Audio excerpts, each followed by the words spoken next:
दोस्तों नमस्कार, मैं हूं शीतला तिवारी। दोस्तों एक बार फिर ग्राम प्रधान अब तैयार हो जाएं, यानी ग्राम प्रधान जो है जेल जाने के लिए तैयार हो जाए। ग्राम प्रधान को जो है अब जेल भेजेगी सरकार। और यह मैं बता दूं आपको, जो है यह जो कुछ प्रक्रिया है यह सब उत्तर प्रदेश में शुरू हो रहा है। उत्तर प्रदेश में योगी आदित्यनाथ की जो भौहें है वह टेढ़ी हो गई है। लेकिन हालांकि वही पंचायती राज विभाग जो है वह ग्राम प्रधान को जो है एक सहूलियत के तौर पर मान रहा है। तो आप इसमें समझ लीजिए कि इसमें क्या है। अभी तक क्या था कि ग्राम प्रधान की शिकायत जो है कोई भी कर देता था, वह किसी भी ग्राम का निवासी हो, वह किसी भी राज्य का निवासी हो। अगर किसी से ग्राम प्रधान की अगर थोड़ा अनबन है तो वह ग्राम प्रधान के कार्यों की और ग्राम प्रधान के विकास को लेकर के, या ग्राम प्रधान से अगर निजी भी दुश्मनी है तो वह ग्राम प्रधान की शिकायत कर देता था। अभी तक ये था, लेकिन अब ऐसा नहीं है। अब जो है ग्राम प्रधान की शिकायत केवल ग्राम का निवासी ही कर सकता है, जिस गांव के ग्राम प्रधान है वो, यानी जो है पंचायत, यानी जिस ग्राम पंचायत का जो है ग्राम प्रधान है उसी गांव का निवासी जो है वह शिकायत कर सकता है। और शिकायत करेगा तो केस भी दर्ज होगा, ग्राम प्रधान के ऊपर मुकदमा है और ग्राम प्रधान जेल भी जाएगा। ऐसा जो है यूपी सरकार ने तय कर लिया है। पंचायती राज विभाग ने इसकी जानकारी दे दी है, मीडिया एवं अन्य लोगों को भी बता दिया है कि अब ग्राम प्रधान जो है सतर्क हो जाए। ग्राम प्रधान अब किसी भी प्रकार की उल्टा सीधा हरकत या विकासों में घोटाला या लूटपाट यह सब जो है बंद कर दें। दोस्तों आपने सुना होगा कि ग्राम प्रधान की जो है कभी जो है इंदिरा आवास के नाम पर लूट रहा है, 10,000 15,000 प्रति व्यक्ति ले रहा है। कभी जो है वृद्धा पेंशन या विधवा पेंशन पे पैसा ले रहा है। कभी प्रधानमंत्री आवास का कोई योजना है उस पर पैसा ले रहा है। यानी कभी जनता का अगर कोई भी विकास का कार्य करना है तो ग्राम प्रधान जो है उनसे पैसा ले रहा है, जबरन पैसा ले रहा है। उसके अकाउंट से उनके जो ग्राम प्रधान के जो दलाल हैं वह जो है पैसे निकाल लेते हैं। जैसे कि इंदिरा आवास अगर उसने दिया तो अब हालांकि ग्राम प्रधान जो है नहीं जाता, लेकिन ग्राम प्रधान कुछ दलाल जो है अपने रखे हुए हैं साइड में, और वह दलाल जो है वह जा करके आपके अकाउंट से अब बात कर देंगे, भैया कॉलोनी तो हम आपको दे रहे हैं, यानी इंदिरा आवास आपको मिलेगा, लेकिन जो पैसे हैं 1,20,000 या 1,10,000 जो है उसमें 10-20 हजार रुपए जो है देखिए प्रधान जी को चाहिए। तो दलाल जो है उसमें से 10-20 हजार रुपए जो है ले लेते हैं। और दोस्तों गांव में क्या है कि गांव में तो ठेका भी लिए हैं। गांव में आपको विधवा पेंशन बनवाने का, वृद्धा पेंशन बनवाने के दलालों का ठेका है। मैं आपको बता दूं कि कुछ घटनाएं यमुना पार और थाना कोरांव के अंतर्गत कुछ बैंकों की ऐसी घटनाएं हैं जहां बैंकों के अंदर जो है दलाल बैठे रहते हैं, और दलाल जो है जो कहेगा वही बैंक मैनेजर करेगा, क्योंकि बैंक मैनेजर की और दलाल की साठगांठ है। अगर आपको केसीसी बनवाना है, किसान क्रेडिट कार्ड, अगर केसीसी बनवाना है तो केसीसी के लिए भी दलाल जो है बात करेगा कि भैया हम आपसे 5-10 हजार रुपए लेंगे। अगर आप वृद्धा पेंशन आप बनवाएंगे तो ठीका ले लेगा कि जो पेंशन आएगी 1-2 बार का उसका हम पहले पैसा लेंगे, या फिर हमें 5,000 रुपया एडवांस मिलेंगे।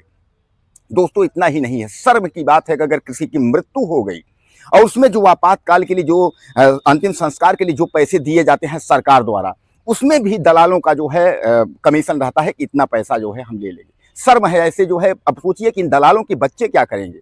इन दलालों के बच्चे कहीं एक्सीडेंट में मौत हो जाएगी, कहीं जो है सड़ के मौत हो जाएगी, कहीं किसी मामले में फंस जाएंगे, कहीं उनकी जो है हत्या कोई कर देगा। यानी कहने का तात्पर्य यह है कि इनको तनिक भी शर्म नहीं है इन दलालों को कि जिस तरीके का हम वसूली कर रहे हैं, जो अधिकारी जिस तरीके से वसूली कर रहा है उसके बच्चे क्या होंगे।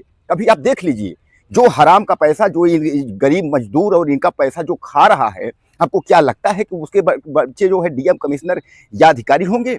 आप देख लीजिए, कहीं इनकाउंटर में मारे जा रहे हैं, कहीं हत्या हो जा रही है, कहीं एक्सीडेंट हो जा रहा है, कहीं कूड़े में गिर जा रहे हैं, यानी कहीं जलप्रपात में बह जा रहे हैं, कहीं नदी में बह जा रहे हैं। तो कहने का तात्पर्य यह है कि दुर्गति होना तय है, दुर्गति उसी तरह होगी। तो दोस्तों कुल मिलाकर के आप समझ लीजिए कि ग्राम प्रधान, जो हम मेन टॉपिक पे बात करते हैं कि ग्राम प्रधान की शिकायत, अब जो ग्राम का जो मतलब संबंधित आदमी है, जो भी युवक है 18 से पार है या जो भी युवक है वह गांव का निवासी होना चाहिए। इसके लिए उसको जो है एक आईडी देनी होगी, आधार कार्ड या उसका जो है उसके पास होना चाहिए, और उसको जो है ग्राम प्रधान की शिकायत के लिए जो है एक हल्फनामा जो है दाखिल करना होगा, और हल्फनामे पे शिकायत ग्राम प्रधान की जो है पंचायती राज विभाग या जो है यूपी सरकार में करनी होगी।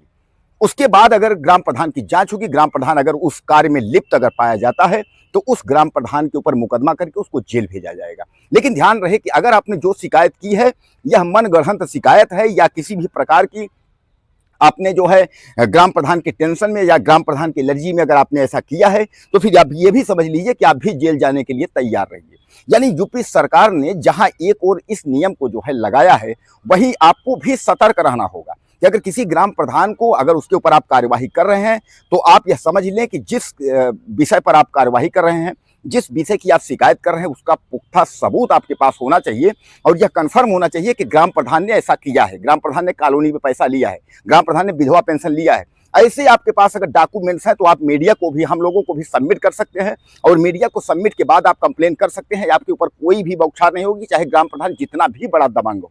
तो आप समझ लीजिए कि उसके ऊपर जो है कार्यवाही होगी, उसके बाद केस दर्ज होगा और वह जेल जाएगा। लेकिन अगर कहीं आप जो है मनगढ़ंत अगर शिकायत आप कर रहे हैं और आप विरोध में अगर शिकायत कर रहे हैं, किसी के दबाव में या किसी को उकसावे में अगर आप शिकायत कर रहे हैं, तो आप सोच लीजिए कि आपको भी कोई जेल जाने से रोक नहीं पाएगा। तो दोस्तों, इसलिए जो है ग्राम प्रधान को एक तरफ जहां उनके ऊपर अपराध दर्ज कराना जो है आसान हो गया है, वहीं दूसरी तरफ जो है जो ग्राम प्रधानों के ऊपर बाहरी कोई लोग, दूसरे गांवों के, दूसरे ग्राम सभा के या अन्य जगह के लोग जो है शिकायत कर देते थे, उनसे ग्राम प्रधानों को एक तरफ मुक्ति मिली है।